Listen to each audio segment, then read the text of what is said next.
galera, tudo bem? Então, o recadinho de hoje é sobre os trabalhos propostos no cronograma.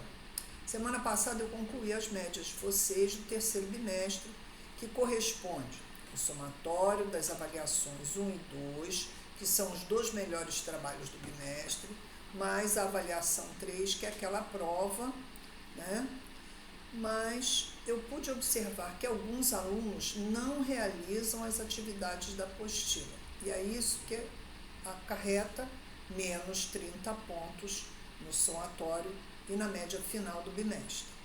Então, neste quarto bimestre, nós vamos combinar o seguinte: quem não tem a apostila vai copiar o conteúdo dos slides dessas videoaulas e me enviar por e-mail para então receber esses 30 pontos correspondentes à avaliação 1 e 2.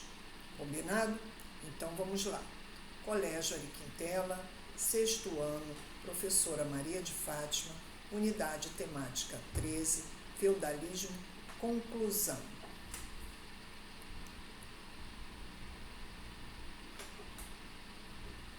Hegemonia da igreja. Hegemonia significa dominação, né? Então, a Igreja Católica Apostólica Romana dominou todo o pensamento, toda a cultura da Idade Média, desse período que nós estamos estudando, chamado feudalismo.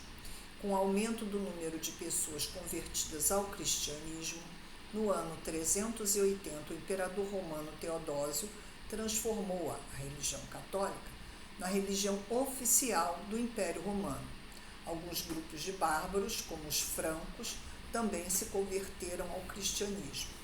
Os primeiros cristãos, homens mais velhos e considerados mais sábios, assumiram uma posição de liderança espiritual e foram chamados de bispos. A hierarquia da Igreja Católica, né? A organização, quem é o mais importante, que vem em seguida, assim sucessivamente.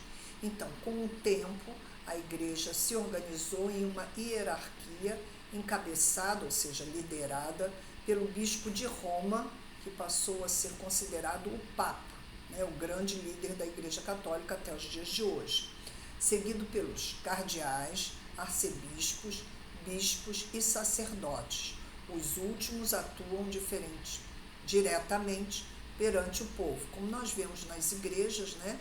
Todas elas têm um padre, um sacerdote, que conduz, que celebra as missas e orienta as pessoas. Como não existia um poder político centralizado, né? Isso no feudalismo, na Idade Média, cada feudo era organizado de forma autônoma pelo seu senhor feudal.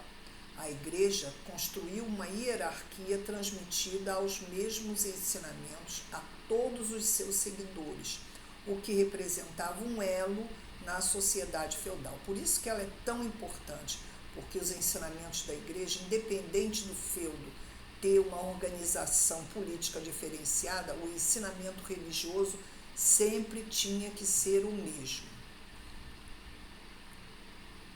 Igreja Católica, instituição mais poderosa da Idade Média.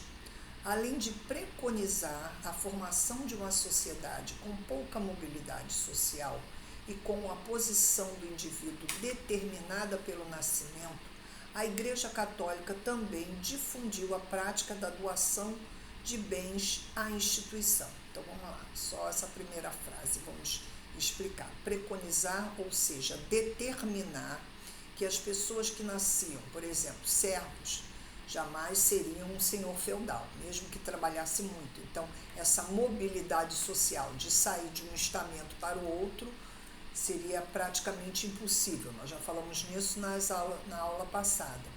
E essa posição era determinada por Deus, né? Por isso, eles aceitavam tudo aquilo que a Igreja informava para as pessoas dentro da Idade Média, né?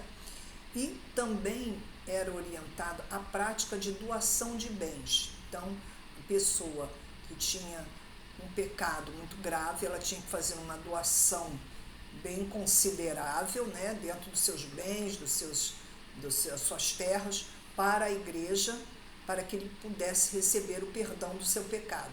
Isso fez com que a igreja se tornasse uma grande senhora feudal. Então, no decorrer do período medieval, por meio das doações, heranças e cobranças de taxa, como dízimo, que é 10% da renda, né? A igreja foi se transformando numa grande proprietária de terras na Europa Ocidental, fortalecendo seu poder. Ao mesmo tempo que aumentou seu poder e sua riqueza, a Igreja Católica difundiu a prática da caridade e da misericórdia durante a Idade Média. Então, os primeiros hospitais, né? Nós temos aqui no Rio de Janeiro a Santa Casa de Misericórdia, que era gerenciada pelos religiosos, né? Onde eles cuidavam das pessoas que tinham muitas doenças naquela época. A imagem dos religiosos cuidando de feridos. Então, nós vemos aí na Santa Maria Bélia, né? Essa imagem de Domênico cuidando de doentes nesse hospital em Siena. Responsabilidades da Igreja. Eram os membros do clero os responsáveis pela educação e pela cultura. As escolas funcionavam ao lado de paróquias e de mosteiros. Era a igreja também que organizava o tempo, elaborando calendários nos quais educavam os camponeses por meio de desenhos para as atividades mais adequadas que deveriam desenvolver ao longo do ano e em cada estação. Então, nós vemos nessa imagem ao lado, vocês com o computador de vocês ou celular podem ampliar e ver que cada quadradinho desse corresponde a um mês do ano e a atividade que o camponês tinha que desenvolver. Isso era determinado pela igreja. Mas lá em cima a gente está falando em relação à educação, ou seja, as primeiras escolas. No Brasil, por exemplo, as primeiras escolas que surgiram na capitania de São Vicente, São Paulo, foram fundadas pelos padres jesuítas, que eram, desde então, os responsáveis pela educação. Crítica à Igreja. O excessivo apego a alguns membros da Igreja aos bens materiais gerou uma série de críticas à instituição, tanto por parte de leigos, ou seja, pessoas que não estavam ligadas à Igreja, né, quanto de alguns membros do próprio clero, ou seja, da própria Igreja. Surgiram assim ordens religiosas cujo objetivo principal era manter seus membros afastados das questões mundanas, ou seja, dessas práticas, né, ligadas à riqueza, por exemplo. A igreja então se dividiu em clero secular, que vivia em contato com as pessoas, com a administração dos bens da igreja, e o clero regular, que vivia voltado para a oração e meditação, mais especificamente nos mosteiros, né? Apesar de viverem relativamente isolados dos fiéis, religiosos do clero regular, esse que eu falei dos mosteiros, foram responsáveis por preservar obras científicas e literárias dos povos que viviam antes deles, como os gregos e os romanos. Ordens como dos franciscanos, dominicanos, beneditinos tiveram uma forte atuação na educação e na prática da caridade. Por exemplo, podemos ver até mesmo aqui na nossa cidade do Rio de Janeiro, os grandes colégios, os mais ricos da cidade, né? O São Bento, o Santo Agostinho, que são gerenciados por esses padres franciscanos, beneditinos e dominicanos. Com isso, então, concluímos a nossa unidade temática 3.